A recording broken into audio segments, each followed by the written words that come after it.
যে বিএনপি সংস্কার চায় না, নির্বাচন চায়, এই কথাটা সঠিক নয়। যত বেশি সময় যাবে আমার কাছে মনে হয়, আমাদের কাছে মনে হয় যে সমস্যাগুলো তত বাড়বে। 1971 সাল, এটাকে যেন আমরা কখনো ভুলে না যাই।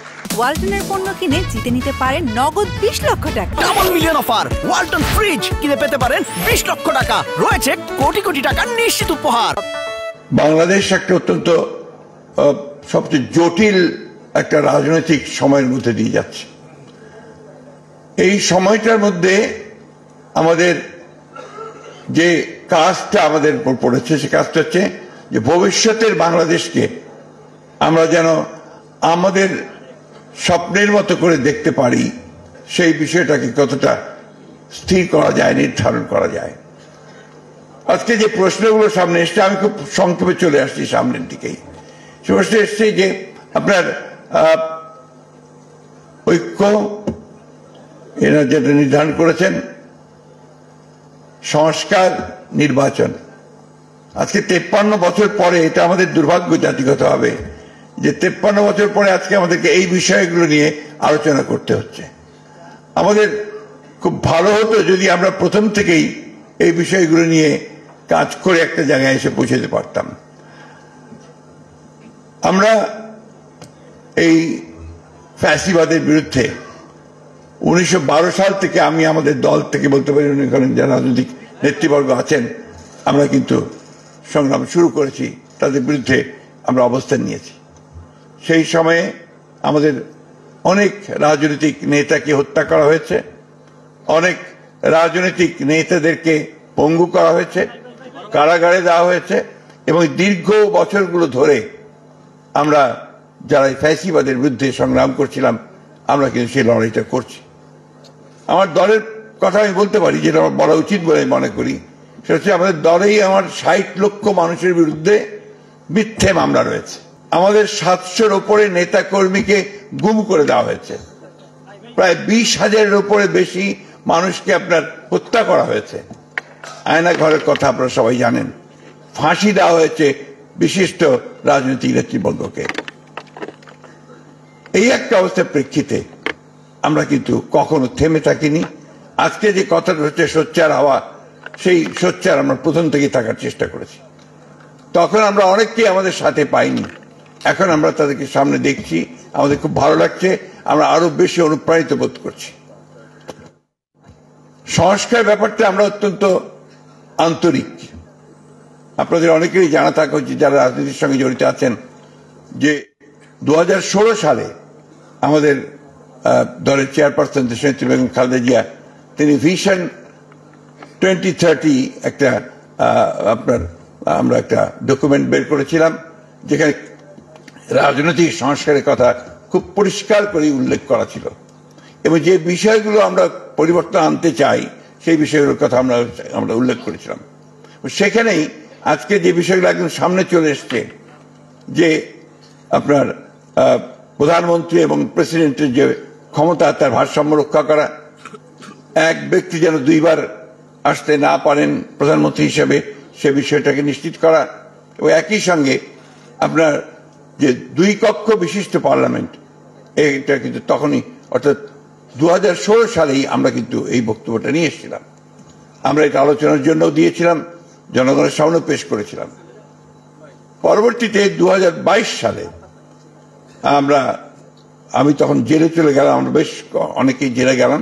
সে আপনাদের মনে থাকার কথা, গোলাপবাগে একটা জনসভার মধ্যে দিয়ে আমরা প্রথমে 10 দফা, এবং পরে সমস্ত রাজনৈতিক দলগুলো আপনারা সেটাকে সমর্থন করেন। পরে সমস্ত রাজনৈতিক দলগুলোর সঙ্গে যারা ফ্যাসিবাদের বিরুদ্ধে আমরা আন্দোলন করছিলাম, তারা আমরা কিন্তু একসাথে আলোচনার মাধ্যমে আমরা 31 দফা আমরা একটা কর্মসূচি, সংস্কারের কর্মসূচি আমরা নির্ধারণ করি। এখানে মান্না আছেন, জুনায়েদ সাকি আছেন, আমার অন্যান্য রাজনৈতিক বন্ধুরা আছেন, তাদের সঙ্গে আলোচনা করেই দীর্ঘ 2 বছর আমরা এটার উপর আলোচনা করেছি।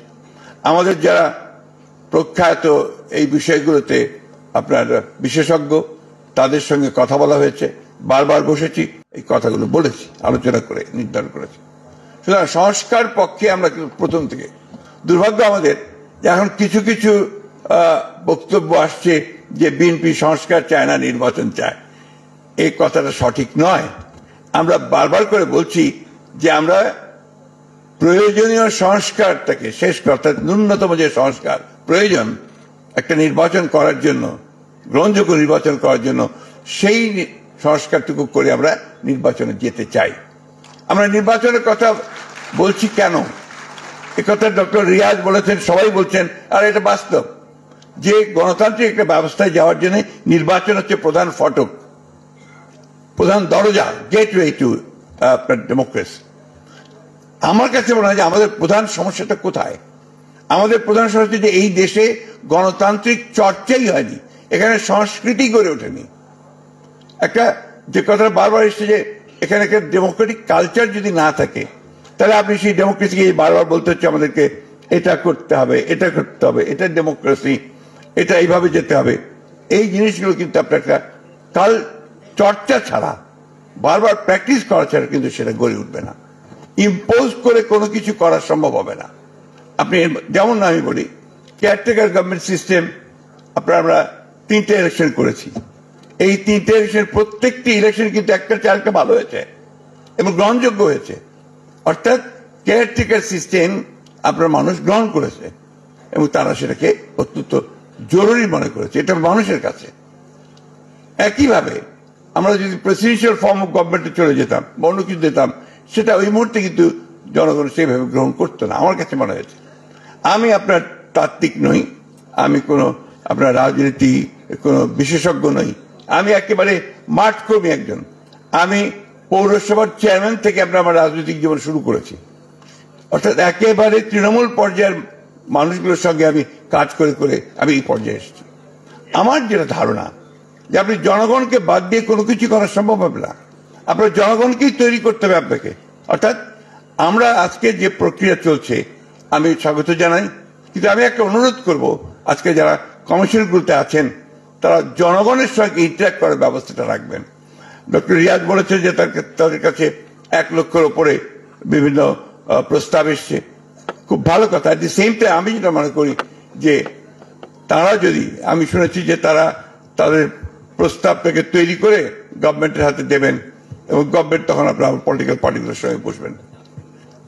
ওনারাই যদি আগে পলিটিক্যাল পার্টিগুলোর সঙ্গে বসতেন, আমার মনে হয় সেটা বোধহয় আরো ইফেক্টিভ হতো, আরো ভালো হতো, এটা আমার কাছে মনে হয়। এখন গভর্নমেন্ট বসবেন, গভর্নমেন্টের সঙ্গে আলোচনা হবে, আলোচনা আরো সময় লাগবে।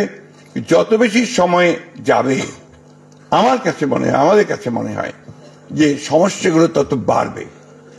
আসল জায়গায় তো প্রবলেম তো অন্য জায়গায়। আপনি এগুলো ইমপ্লিমেন্ট করবেন কাদের দিয়ে?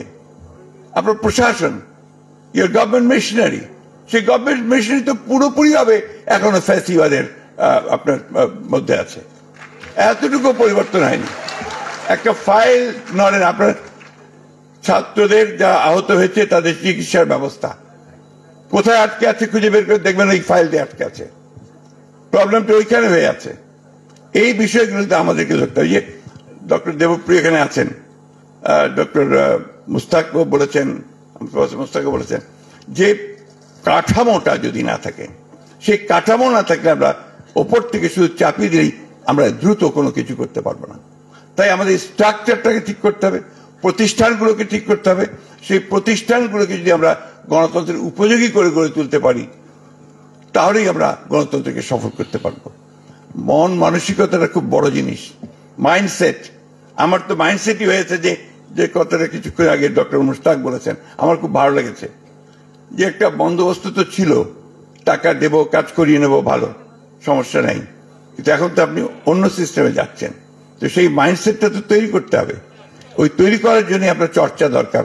আমাকে গণতন্ত্রকে চর্চা করতে, ভুল হবে, ত্রুটি হবে, কিন্তু ওর মধ্যে দিয়ে আপনাকে ডেমোক্রেটিক সিস্টেমকে কাজে নিয়ে যেতে হবে, আগে সামনের দিকে নিয়ে যেতে হবে।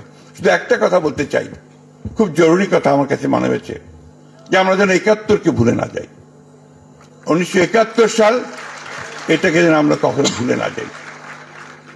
আমরা যেন এই যে তারপরে ধারাবাহিক গণতন্ত্রের যে সংগ্রাম, লড়াই 71-এর পর থেকে, সেই সংগ্রাম প্রত্যেকেই আমাদের মনে রাখা দরকার।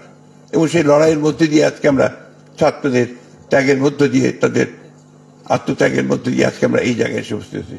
সুতরাং আমরা আপনাদেরকে এটুকু নিশ্চয়তা দিতে পারি, বলতে পারি যে আমাদের দলের পক্ষ থেকে আমরা সব সময়ই গণতন্ত্রের সংস্কারের পক্ষে, অর্থাৎ গণতন্ত্রে পৌঁছানোর জন্য প্রয়োজনীয় সংস্কার তার আমরা পক্ষে, তার জন্য আমরা কাজ করেছি, করব ভবিষ্যতে। কিন্তু একই সঙ্গে আমরা মনে করি যে জনগণকে বাদ দিয়ে কোনো কিছু করাই, উপর থেকে আপনার চাপিয়ে দিয়ে কোনো কিছু করা যাবে না।